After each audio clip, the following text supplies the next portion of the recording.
Media sosial adalah sebuah tempat untuk para penggunanya dapat dengan mudah berpartisipasi, berbagi, kemudian terhubung dengan orang lain. Tujuannya untuk berbagi informasi dan komunikasi. Dengan begitu, saat ini informasi menyebar begitu cepat melalui media sosial. Maka dari itu, harus diimbangi dengan perilaku selektif oleh masyarakat. Akhir-akhir ini, kejahatan di media sosial muncul. Salah satunya dari informasi dan berita palsu atau sering kita sebut dengan hoax. Apa itu hoax? Menurut Wikipedia, hoax adalah informasi yang sesungguhnya tidak benar, tetapi dibuat seolah-olah benar adanya. Hal ini tidak sama dengan rumor, ilmu semu, maupun April Mop. Tujuan dari berita bohong adalah membuat masyarakat merasa tidak aman, tidak nyaman, dan kebingungan. Jadi, hoax adalah berita yang tidak benar sehingga bisa mempengaruhi pikiran atau opini masyarakat. Jika dilihat dari kebiasaan masyarakat, mereka masih menerima dan menyebarkan berita yang belum tentu benar. Masyarakat tentunya memiliki peran penting untuk bisa memilah berita sebelum diterima ataupun untuk disebarkan kembali. Ini bertujuan agar masyarakat lebih waspada terhadap berita-berita yang dapat memprovokasi pihak tertentu. Sebagai bagian dari inovasi teknologi informasi, media sosial tentunya memberikan akses untuk mengemukakan pendapat. Untuk itu, kita harus bijak menggunakan teknologi tersebut. Pengaruh apabila masyarakat tidak mencari tahu kebenarannya adalah masyarakat menjadi terhasut, dan apabila dibiarkan bisa mengakibatkan terjadinya kerusuhan. Sebagai pengguna media sosial yang cerdas, kita tidak seharusnya menerima semua berita yang tersebar begitu saja. Seharusnya kita mencari tahu dahulu kebenarannya.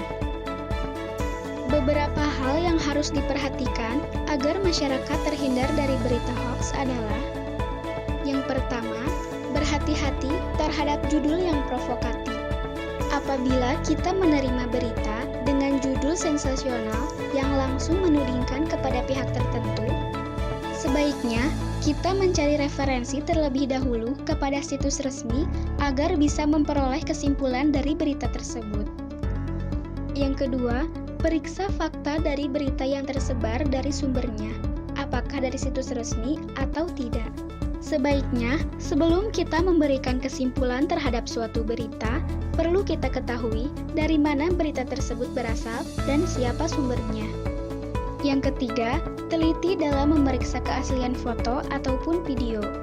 Biasanya, berita selalu disertai foto maupun video.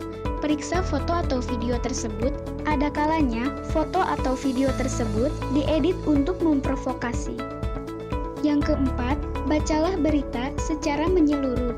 Akan lebih baik jika kita menerima suatu berita, baca secara menyeluruh berita tersebut, agar dapat dipahami dan jangan langsung asal menyimpulkan.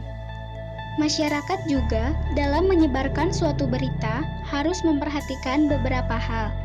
Di antaranya, yang pertama, pikirkan terlebih dahulu sebelum memposting sesuatu, dari dampak positif dan juga dampak negatif yang akan muncul. Yang kedua, pikirkan terlebih dahulu sebelum membagikan suatu berita. Baca dahulu dengan teliti dan pastikan kebenarannya. Ini biasanya terjadi pada grup WA keluarga yang dimana orang tua mudah sekali mempercayai berita tersebut. Lalu, apa peran pemerintah untuk mengatasi permasalahan tersebut? Peran yang harus dilakukan pemerintah dalam mengatasi hal tersebut adalah: pertama, adanya edukasi terhadap masyarakat tentang cara untuk mencegah penyebaran hoax. Yang kedua, pemerintah membuat situs resmi yang menjelaskan pada masyarakat mengenai berita hoax. Ketiga, pemerintah bertindak tegas dalam hukum seperti Undang-Undang Informasi Transaksi Elektronik atau UU ITE terkait penyebaran hoax dengan menangkap pembuatnya, bukan hanya orang yang menyebarkan kabar tersebut. Keempat, bekerja sama dengan Google untuk menghapus konten hoax dari mesin pencari mereka. Dan pemerintah memberlakukan denda bagi penyelenggara media sosial yang tidak melakukan langkah yang cukup untuk meredam informasi tidak benar.